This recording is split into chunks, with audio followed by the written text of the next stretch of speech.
Hey, everybody, and welcome to Lost in the Groove. I'm your host, Dave Lennon. Today, we are here with the Book of the Dead podcast, by far one of my favorite true crime podcasts currently, hosted by Courtney and Lisa. I cannot believe this is actually happening, but thank you guys so much for coming on. If you want to introduce yourselves to our listeners. Hi, guys. I'm Courtney. And I'm Lisa, and we're happy to be here. We're very excited. So the number one question that came into my mind the second I played the first episode, how did you what was the inspiration for the podcast? Like, where did it start? Well, I guess that's really something that I've always been interested in. True crime. I started out when I was young. I wasn't the kid that necessarily watched like cartoons. I was more the kid that watched like medical documentaries. um, so that kind of segued into true crime when I ran out of medical documentaries that I was interested in watching. And then as I got a little bit older, my reading preferences moved more into psychological thrillers. So I was really into crime and, this almost like the psychology behind it and why people do what they do to each other. And then I had a friend who kind of said to me, you should do reviews about the books you read and, you should start a podcast. And then another friend of mine had kind of went, oh, you love true crime documentaries, you should listen to true crime podcasts. So I kind of started that way, and it kind of turned into, well, instead of doing book reviews, I could talk about the cases that literally keep me up at night. And that's kind of how it started. Mm-hmm. And then of course, the Book of the Dead came How about. did you? I mean, the thing is, how did you get your mom dragged into this? Because I say podcasting to my mom, and she's like, she first thought I was crazy, and then now she's like, so you sit there and you talk to people, isn't that scary? And I'm like, sometimes. Well, it's and that's kind of exactly why I wanted her to do it with me, because I have a panic disorder. So I get very, very nervous, and I knew that I couldn't just do it by myself. I'm like, I need to be able to bounce off of someone, or I'm just sitting there going, okay. Which to anyone that does listen to the Book of the Dead, Lisa does add a very crucial part of the story, because it's kind of like me trying to say, like, come on already, like, let's go, it's like me trying to tell you, but Lisa does it for me already, so it kind of makes me feel better. And it's funny because everyone says that to me, like, oh my God, your mom and the shenanigans, like, she's so right. Shenanigans. Everyone loves Lisa. Maggots. Look, it's not gender specific. If you're a maggot and if you are someone that can literally take someone else's life and walk away and not have your conscience basically rip you apart for what you've done, you're a maggot. You're just a maggot. It's non-gender specific. It could be a man, it could be a woman, it could be a teenager.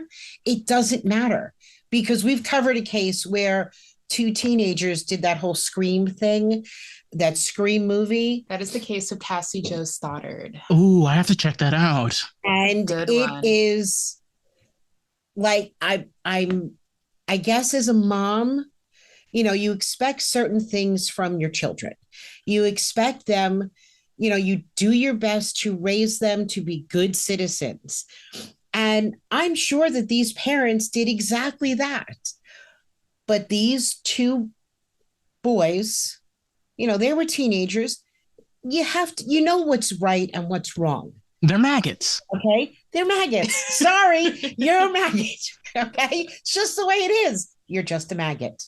Listen, if how hard mom and dad tried, you're a maggot. Listen, I don't know about you, Courtney, but if Lisa's down, I am an artist. And if You want a maggots, like something to put on a t-shirt, Lisa, I will help you.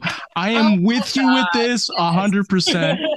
Maggot. Absolutely. Don't be a maggot. Okay. Just don't be a maggot. It's going to end up being like that somehow turned into like the tagline for the book. Don't be a maggot or shenanigans. I call shenanigans. Because that's the thing. You know, as we're talking, this is what I'm saying is, you know, I'll be honest. One of the biggest problems I have with true crime podcasts up until this point is a lot of it is like watching a scripted television show, which there's nothing wrong with that. It's just that when you're talking about somebody that has been viciously murdered and you watch a series that's 10 episodes and they have all the special effects and you have the creepy guy and the gunshot sound effects and all of that going on, it's great, but there's a piece of humanity that's missing from it. Exactly. And that's actually something we were talking about today. Like a lot of, and it's not every podcast or every true crime podcast or show that they've done, but they sensationalize it. And I think part of the problem is that they're sensationalizing the killer or the attacker as opposed to bringing awareness to the victim. And that's why, like, for the Book of the Dead, the only thing that's scripted is the physical, like, story of the case. Any like commentary that Lisa has, that's not scripted. That's totally unscripted because I don't know anything until she presents the case to me. Oh, interesting. She says, okay, I have another case. Let's sit down and let's record. And I am the person that likes the happy ending. I am the Disney kid. Okay. Same. The boy meets girl, you know, they fall in love, they get married, happily ever after. That's after 24 hours of knowing each other. Exactly. Yeah. That's where I want to be. Okay. There are movies that I'm still incensed about because, you know, the man meets the woman or the woman meets man, whatever, they fall in love. And then one of them is taken away, you know, like they're killed. And I'm going, wait, there's supposed to be a happy ending here. Why am I watching this movie? So I'm definitely the happy ending kind of person. So I think Courtney gets great kicks out of giving me the most horrendous, vicious murders that she can possibly find. Great job, Courtney. So that's she can see the look on my face. That's not necessarily true. Although sometimes the reactions are great. But it is a reality of humanity, though. It is. Exactly. And I think that, you know, some of, you know, when you see it presented in television. Excuse me for just a moment. I need to go grab a tissue. Go right ahead. It's an allergy thing. I've been sick for the past few days, so I've gone through several boxes of tissues. Oh, welcome to our world. I hope I didn't unplug you. Sorry. I'm sorry. I did not do that on purpose. I will be right back. 2 seconds. You were saying, Courtney, my apologies. No, you're fine. I think like the biggest issue I've had with true crime in the past is that they sensationalize the wrong thing, or they shed light on the wrong thing, or they dramatize it too much. And then they forget about, you know, there are cases out there that no one ever talks about. No one ever, you know, remembers these victims because no one wants to shed light on them. There was one I did it on TikTok. Just we gotta do musical chairs, everybody. Musical chairs. It's a musical chair thing. It's a tight little dining room that we're in. And we're both on the same side of the table. So it's kind of a little difficult here. But I had done a what is her name? I don't know. I don't know her name either. Oh. We're both lost. Rosetta Jean Baptiste. Okay. She was murdered at 18 years old in a motel in Ramsey, New Jersey. Oh, I know Ramsey. I grew up in New York. Oh, okay. We're in New Jersey. Well, I grew up in Suffolk, New York, so I was right next to Mahwah. So Ramsey was I work in Mawa. Wait, are you up in New York? No, No. I work in Mawa. Um, What we state? What state? We're in New Jersey. we're in New Jersey, Oh, damn. but I work in Mawa, so I know where Suffern is because it's down the block from me. Yeah, I grew up on college. I grew up on between college and um Route Route 306. So I grew up in that area. Okay, I'm familiar with the area. Mm-hmm. I drive there every day. Well, But one thing, this is important actually for our listeners. If you're curious, it's actually very important about true crime. There's been a lot of murders, especially where I like the county, like Rockland County. Woo! A lot of stories. Yeah, there's a lot. There's a lot. There's a lot of stories all over the country. Oh, I will tell you this. So my dad, true crime story. My dad in the 80s, he had a partner of his. My dad did plumbing and heating, Mm-hmm. and my mom did not like this guy at all. He was weird, and he was staying over the weekend. And my mother just didn't feel comfortable. So my father said, "All right, fine." He got rid of him. He left. A few months later, he was convicted of murdering someone. He murdered his girlfriend. Oh my goodness. Yeah, and he like escaped. And I was just like, Oh, oh. But yeah, that's my experience with murder victims. that's crazy. That's Well, crazy. We had Kuklinski, Robert Kuklinski, the Iceman. yes, he lived a couple of blocks away. Get out of here. No, seriously, he My lived a couple stepdad of went blocks to away. his house and played cards in his basement all Oh the my time. God, Jesus With Christ. his son, yes. I didn't visit the home or anything, but I grew up, in the same neighborhood, like literally a couple of blocks And away everyone from said this he man. was just like a really nice guy. But, little did everyone know he was doing his hits on the side. Right. So, Yeah, unfortunate reality of growing up in New York and New Jersey especially. We're sorry. yeah, we're sorry. There was an angel of death down the shore. Dr. something. I can't think of the name off the top of my head. Always a doctor, right, Lisa? Always a doctor. Yes. Yes. We had John List, who murdered his family, got away with it for 18 years. Jesus. And then there was Rosetta Jean Baptiste. Her killer has never been found, and her story is one of the stories, or one of the reasons that I wanted to do the podcast, because I put out this little thing. There's very little information about her. She was murdered in this motel. She checked in on December 7th, I think, with a man that was at least a decade older than her. And the next morning she was found dead, and she was pregnant. And there's been no resolution. No one's ever found this man, no nothing. And I had posted that TikTok, and I had gotten a couple of comments saying, I've never heard about her, and thank you for telling her story, because I've never met anyone that knows her story. I've never heard of her before. And that's what's important to me. Wow. You have Rosetta, no one knew her name, at least, that I've come in contact with, until I put that little 2-minute video out, because that's all the information I had on her. It was 2 minutes worth. And that's sad that that's all the information that there is. But that's why I wanted to do it, because people like Rosetta Jean Baptiste are forgotten. And then and that's not to say that like Gabby Petito, who was murdered, We actually covered Gabby Petito. No way, I didn't see Yes. it. I have to go back and look. We got a lot of hate because the kind of the directions that we were going. Our general theory was there was something behind Gabby and Brian.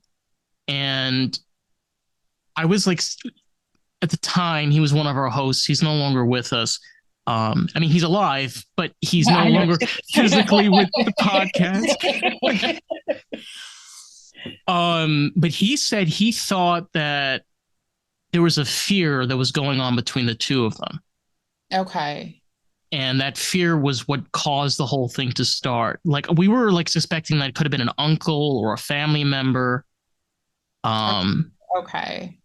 so we were kind of like one of the early ones that kind of like nitpicked behind what the media was saying, like, I don't know, there's something missing, you Yeah. know?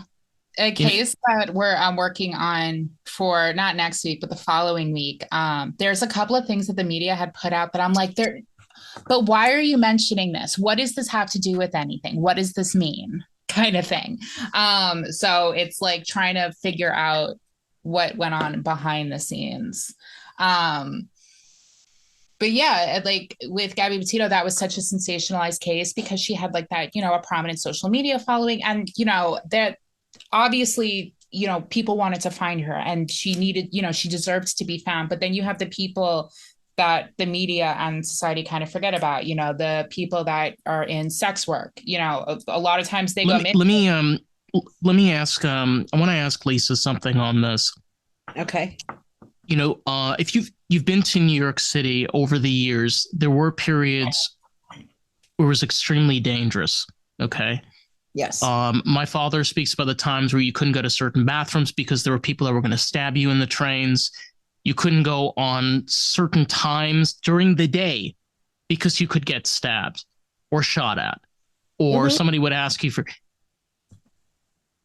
And the thing that I am always curious about is when you're somebody that lives in that world where you don't have a cell phone, there's no internet, you have no real way of being able to protect yourself. Now we have all of these tools, but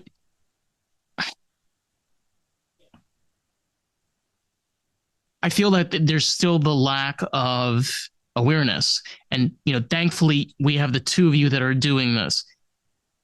We have the lack of facts. I mean, we've spoken about how like there's cases where I've heard this like clear evidence, literally clear evidence that points to a resolution.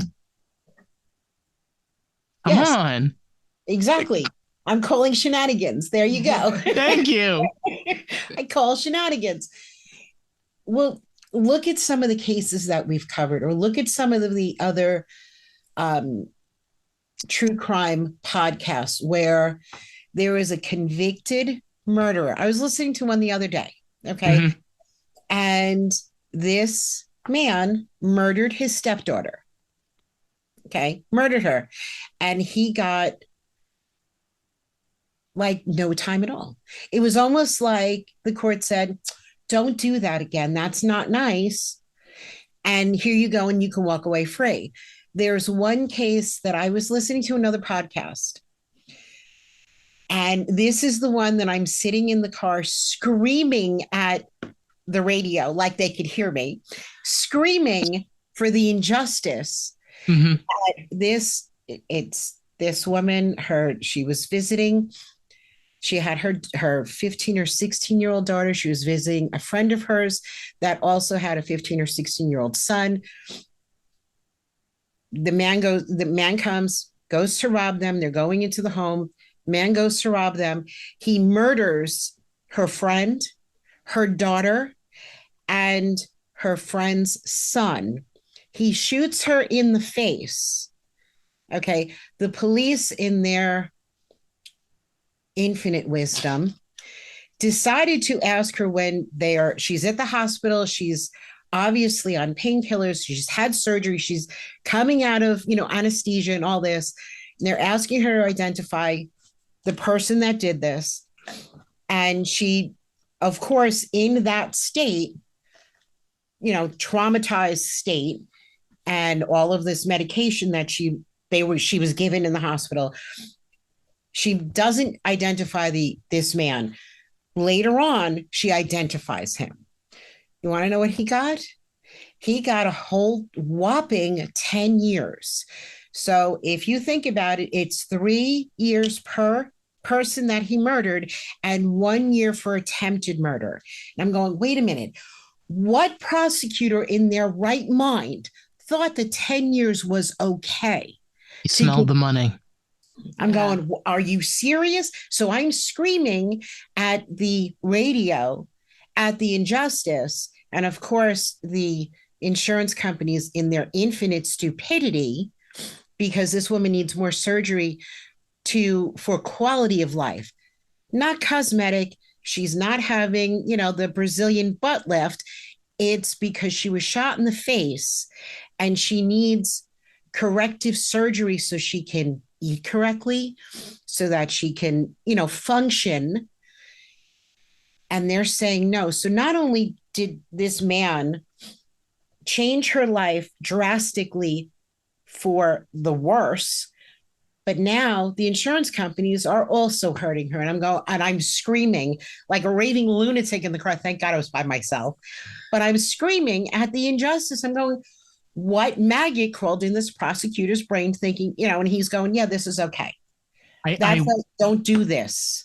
I will tell you, this. The only type of pain I can relate with what you just said. I grew up in the Orthodox community. Okay. I grew up religious, and I remember, I'm not going to say who, I remember the time there was a kid that was assaulted badly because he was gay. That was around my age, and I was still in the closet. I was still in the community at the time, and I just remember the pain that I felt because no one would listen to this kid and give him any kind of remorse because of a type of belief, monetary reasons, hushing something so nobody else gets into trouble. Unfortunately, and this is a harsh reality, and this is sometimes what true crime is about.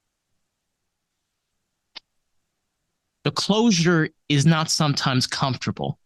The closure is not sometimes what you want to hear. No, it's not. And it's unfair. It's completely unfair. So, you'll hear me with, this convicted murder. It's proof beyond a shadow of a doubt that they've committed this horrendous crime. And I'm sorry, but you deserve to be on that bullet train straight to hell. That's it. You don't get a second chance to do this to another person. And I think that's why I've gotten, I've said it a couple of times in the podcast that I am for the death penalty, and within extenuating circumstances. I think obviously there's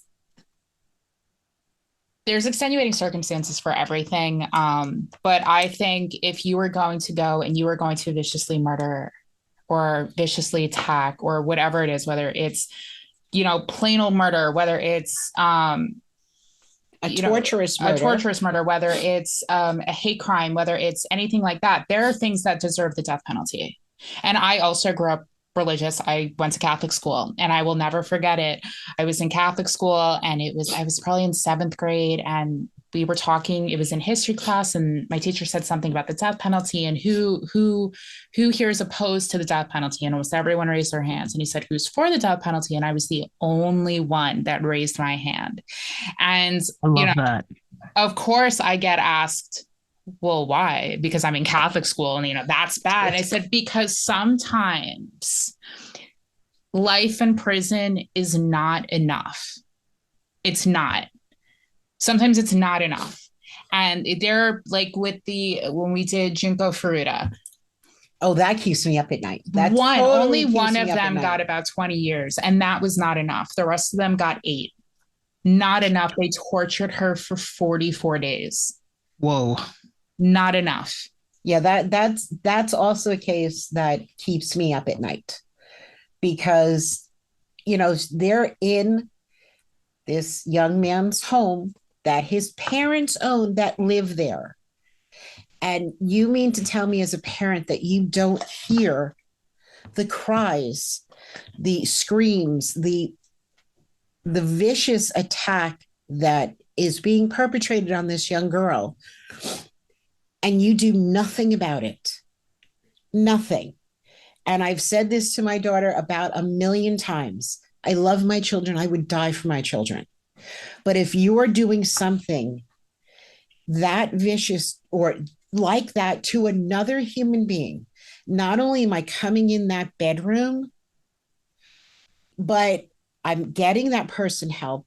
One. Number two, you're going to pray that the police get there and take you away before I get my hands on you. I don't care if you're sitting next to the devil himself. I'm worried about them. Okay. Don't care if you're coming next to the devil himself. You're getting a beating, and if he gets involved, he's getting one too.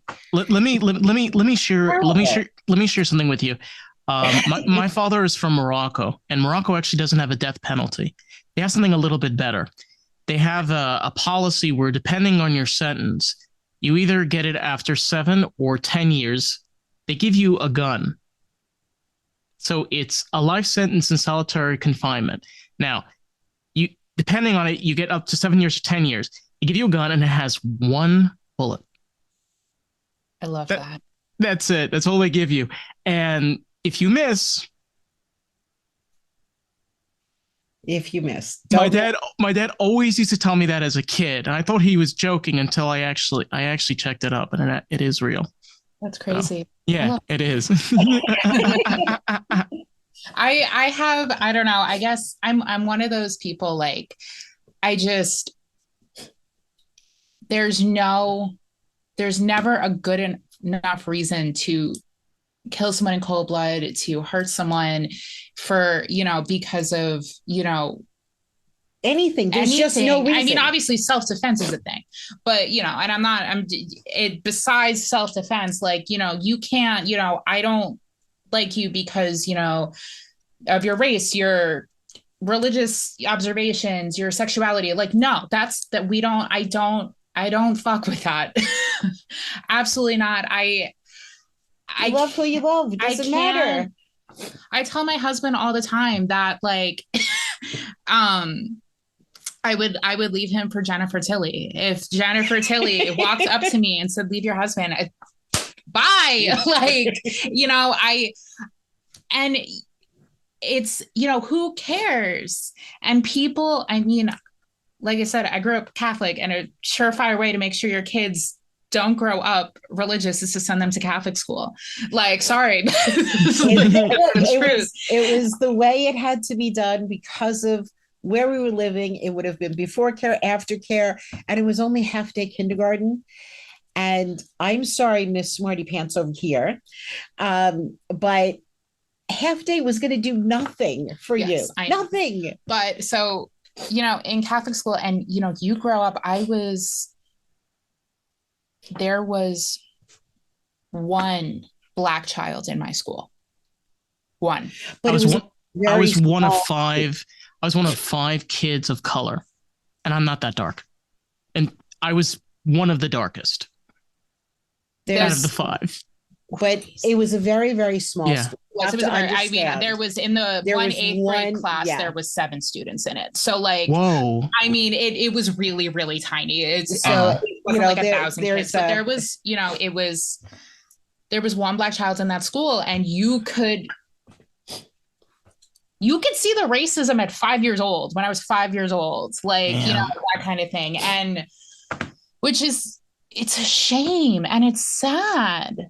And I don't fuck with that. That's why I've said a couple of times, well, yeah, I wasn't brought up that way, but I've said a few times, like, I want to cover more POC cases. I want to, not the next case, because that's the second part of the one that just dropped today, but the one after is about a young Black man that went missing. Is that the new episode that came out, or that's a different story? That's going to be a different story. The one that came out today is Stacy Castor. It's the Annie Freeze murders. So that is a 2-parter, which it wasn't supposed to be a 2-parter. That's Lisa doesn't like. I remember one thing. Lisa does not like 2-parters. Well, because it's like, just give me the information. Let me absorb it and just move on. Just move on. I know. Like, by the time part 1 ends, I'm like, oh my God, I have to listen to part 2. Like, right. How do I, like, I don't know what. Believe it. Damn. But she wasn't planning on that, but it ended up being a lot more information Yeah, a lot more that than I we had needed to cover. anticipated it being. But I want to cover more cases. We've done a couple POC and, or BIPOC and Indigenous cases. We had Elizabeth Salgado, we had the Ventura and Kern County Does, two Indigenous women. We had Elizabeth Salgado.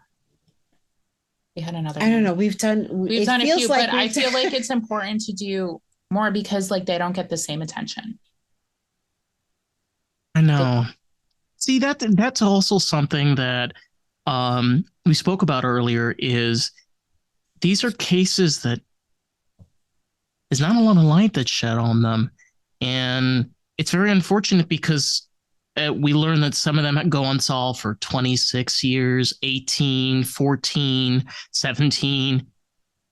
I'm like, oversolved. can you imagine like being the family and you're just sitting there year after year after, and you have no idea? I could literally only imagine like that kind of pain. I had, when I was 19, a friend of mine went missing. Now, she was missing for a year, and there was maybe 4 or 5 articles that were printed just in like the local area. She was missing for a year, and they did find her deceased. She wasn't the victim of foul play. She, unfortunately had a substance abuse problem, but she was, Oh, okay. It, the circumstances surrounding after she died were, I had a lot of rage because someone was with her when she passed, and they hid it for a year, hid what happened. They hid her body. And it's the suffering that her parents went through. Her mom was in another country. Her dad was here in America. Her brother was here in America, but they went a whole year without knowing anything, wondering where she was.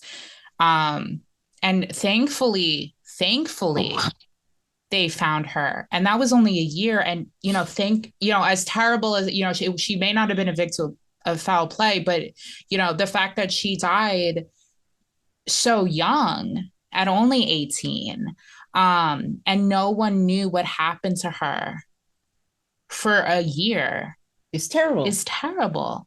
And I mean, thankfully she was found, but then you have the people that are never found, like when we did Nicholas Barclay. He's still never been found, and it's been 30 years, 30 almost plus years, almost 30 years. He disappeared in 94. But see, I guess my attitude or how I think. By the way, just going back quickly to that, I heard, this could be wrong, that sometimes people that have gone missing for many years in this country, they might have been in another country. That's always a possibility. Yeah. There's a belief that if they're like, that was the whole thing when we did the Nicholas Barclay case. They thought they found him in Spain, because it's always possible that someone could leave the country that they're in, whether they left of their own volition, they want to start a new life, or it was a victim of trafficking or anything like that. So there's always the possibility that they left the country. But I mean, nowadays it's so hard to like, because you have surveillance everywhere, you have cell phone tracking, you have all of this, and there are still people that literally disappear into thin air. And it's like, how does that happen when there's security cameras on almost every home? But you remember the thing though is that today we have something called the internet, and the internet works with computers. And the way that computers work is, if you're really good at programming and you know how to hack them, you can do some funky things to cameras. That's true. That's very, very true. You can. But again, I guess it's maybe the way I think. Somebody had to see something. Somebody knows something. People just don't disappear. Maybe as an adult, you can do that. Maybe you can. I can't imagine being able to just disappear out of my life. It wouldn't happen. But a child I mean, he disappeared as a child. I'm kind of finding that not hard to believe, but I think somebody out there knows something. Yeah, it was like with Somebody Elizabeth saw Salgado. She something. disappeared. She was 20 years old, and she disappeared in broad daylight on a busy street. And no one saw a thing. And it's, and then she was, her remains were eventually found a few years later, but it's like, how did she disappear on a busy street? People can, there were people that were interviewed that said, yeah, I saw her in front of this building. I saw her on this street. But how did she just disappear off into thin air then? Where did she go? Who did someone offer her a ride? That's what I wonder. But there are, I mean, if she was taken in a way that didn't seem suspicious. That's true. Because the theory, at least, that some people had kicked around was that she had potentially been offered a ride from someone, but she was also new to the country. She had only been living in Utah for about a month. Well, I don't remember the name, but I remember in the community there was a kid. He was murdered by this guy. And for like, it was really horrible what he did to the kid. I think it was like Levy or something. I'm trying to remember when this was. This was many, many years ago. But basically how he got away with it, even though there was cameras, he approached the boy and said that he was a friend with his father's and was told to give him a ride. So it seemed like he was getting in a car. And okay, and the crazy part is he took the car and came to Muncie and went to a wedding with him in the back of the car. Okay. You know how I know this? Because I had one of my rabbis that went to the wedding and saw his car there. That's insane. So, but again, I mean, now I am a lot older than both of you. I'm not going to say how old I am, but obviously I'm older than both of you. We don't need a review. It's all right. Even as a child, I walked to and from school I think I was either 5 or 6. Walked to and from school. Now you can't do that. But at the time, I was allowed to do that. My next door neighbor, she and I would walk together. But even then, moms and dads would say, don't take a ride from a stranger. If somebody, says, hey, I'm a friend of your mommy or I'm a friend of your daddy, there was, I remember your grandmother going, okay, I will give them this special word. And if they tell you that word, you can take a ride with them. Now, again, this is many years ago. So even then, as a child walking to and from school, I knew not to get into the car with anybody. Now, there was a neighbor that lived down the street. He was picking his daughter up from school. I was walking. He said, hey, would you like a ride?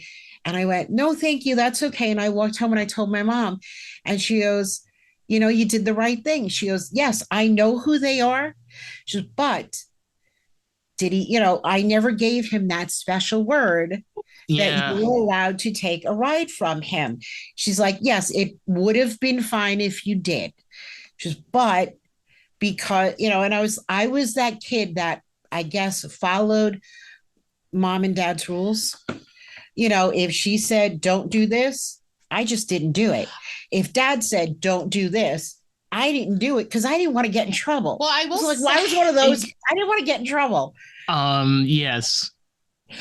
I will say, I think some of it is in the moment. I don't think kids necessarily, realize what they're doing. That children are doing anything wrong. I know that's not what you're saying. I'm saying, when I was probably 8 and I was having across the street, my neighbor asked me, do you want to have a lemonade stand today? And she was a little bit older than me. And, I said, yes. And my grandma said, okay, yeah, you can do that. Here's some cookies. And, my neighbor's riding up and down the street, screaming lemonade for sale at the top of her lungs. And we got no sales. And then finally this man pulls up she was on a corner. This man pulls up to the corner in his car and he said, "Oh, are you selling lemonade?" I said, "Yes." He goes, "How much is it?" And I said, "Oh, it's like 50 cents for lemonade, 25 cents for a cookie." And he said, "Okay, I'll take a lemonade and a cookie." He said, "I have $1." And I said, "I don't have any change because you're our first customer." He said, "That's okay. You can keep $1." I said, "Okay." So I got his stuff prepared, expecting him to get out of the car. He says, "Well, why don't you bring it to me?" Mm-mm. Okay. And my ass opened his door and basically crawled into the car, handed him his lemonade and his cookie, grabbed his dollar, and I got out. I could have been kidnapped that day, but I wasn't thinking about it. I said, No, "Oh, and this man had $1." but children don't. I've been And that's standing okay. here in the sun all day. They're not I want supposed my to dollar. but they're not supposed to think about that.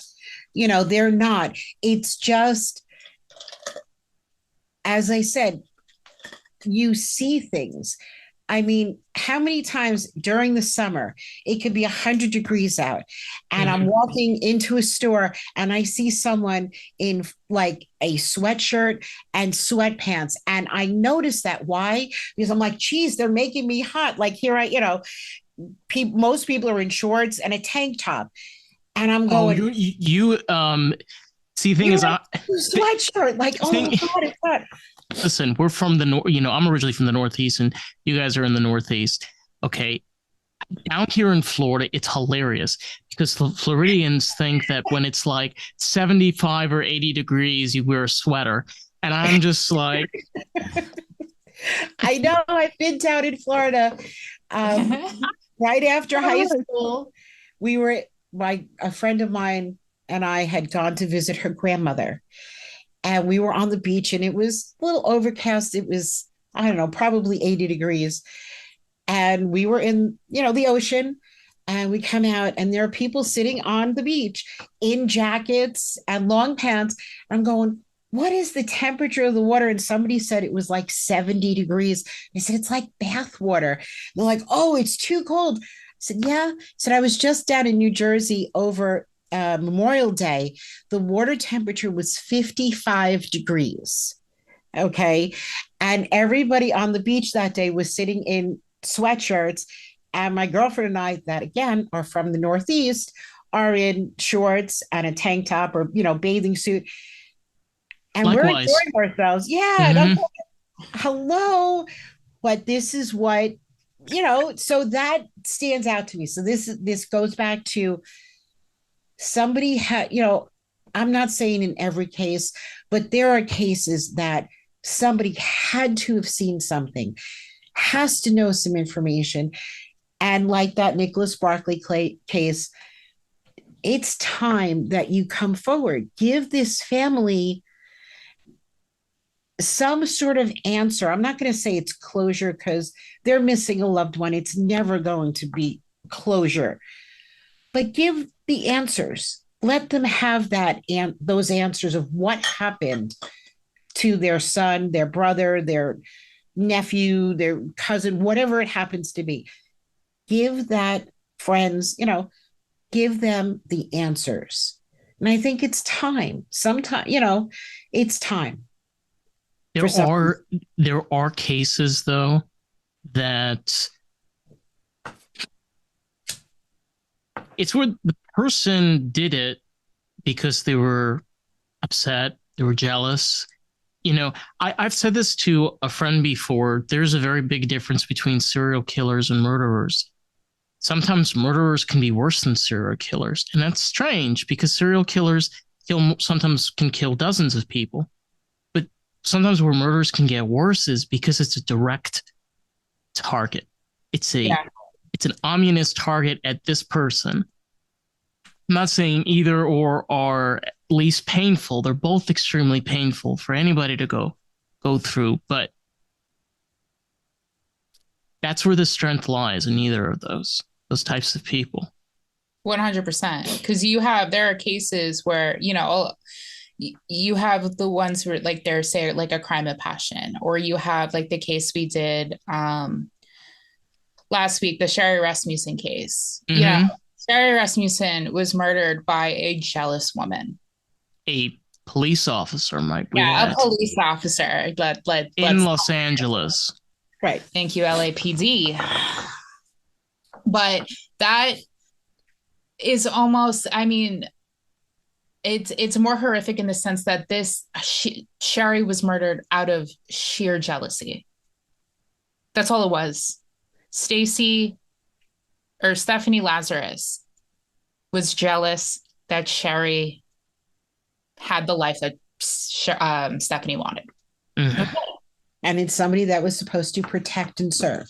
You know, Yep. that whole word protect, not, you know, you're supposed to protect people. Look, I grew up in New York, and to be real honest, my experience with the police department is this. This is how I was raised, and this is our environment. It's owned and run and paid for. So that was our police department, and it still is. That's so I have a very hard time trying to take, I want to, because I know it's an important part of our society. It's an important part of a safe community to have people that can make sure that you are protected when you need those services. But I don't know, when you have a tainted experience for a large portion of your life, and you hear cases like this, you have to ask yourself this question. Okay, if the program hasn't worked functionally up until this point, okay, can we maybe look at it and see what can we do to make this better? Because up until this point, we've created cold cases.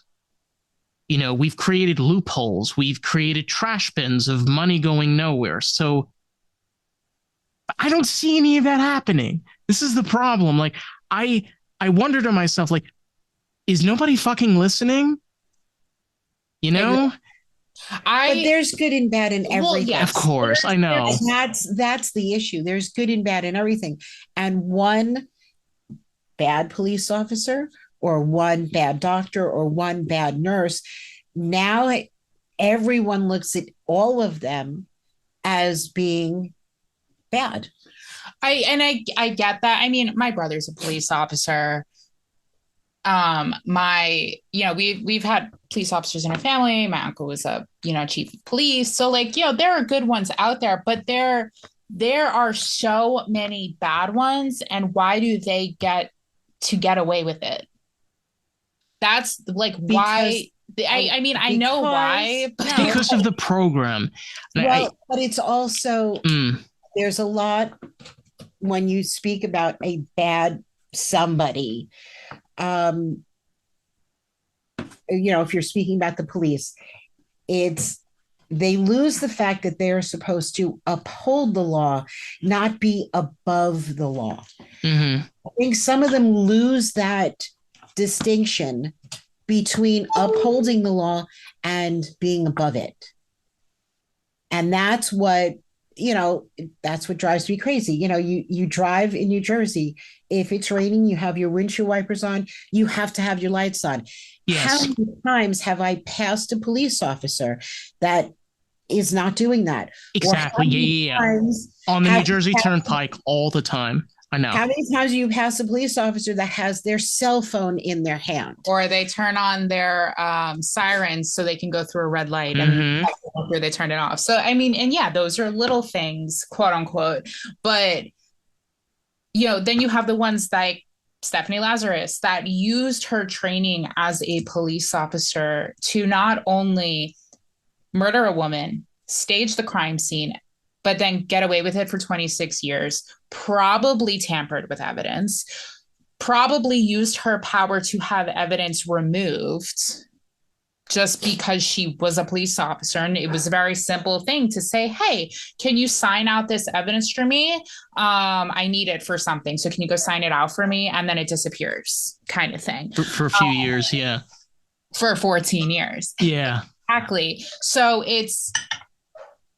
there are people out there that are, that take their role as a police officer, fireman, paramedic, doctor, whatever the case may be, so seriously. And then there are those that, realize that they're in this position where they have power or they have, some sort of influence that affects the community or others in some way. and they use it to their own advantage, and it is never good. And that's the issue I have with law enforcement, is that there needs to be a change. There needs to be a way. I mean, body cams, look, in recent years, body cams have been very important to solve a lot of cases, because police officers that do wrongdoing, they can claim their case as much as they want, but we can see in the video what they clearly did. Yeah. So that is an added benefit. And again, those are things that have been implemented to better the program. But the one thing that I would love to see addressed within the next few years, which I hopefully is possible, is more of a clear and cut dry of being able to solve these cases, being able to understand on how to prosecute these cases, and more importantly, is the people that are tried are actually tried. Okay, they're actually tried. I hear you. I hear you. Loud and clear. I hear you. I think that more than one system needs to be overhauled, and the judicial system is definitely one that needs a serious overhaul. Needs a makeover.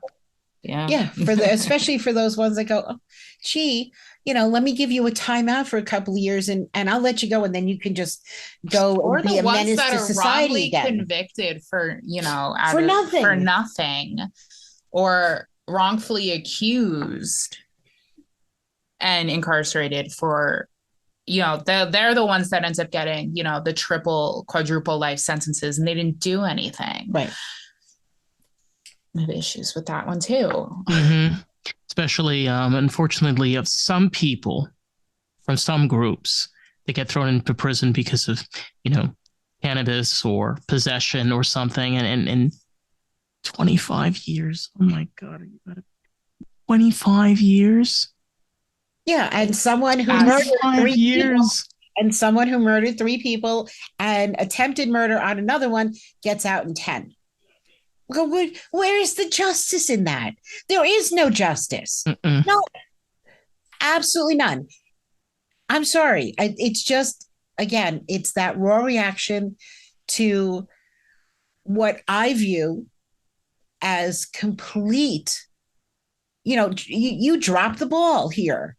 You let this guy go after murdering 3 people. Really? So he can now be a menace to society. This guy over here has a blunt in his car, so we're going to give him 25. Yeah. It's wild. There's something wrong with that. I don't like it. Or at least in my opinion, there's something wrong with that. I think this has been a really great way of exploring the Book of the Dead, a true crime podcast, because we've been able to learn about listening and being a part of, in a way, a little bit of a movement of shedding light on those that have never had light shed on them, to see the injustice for what it is. And unfortunately, not always are there happy endings, but there is a valuable lesson to be learned.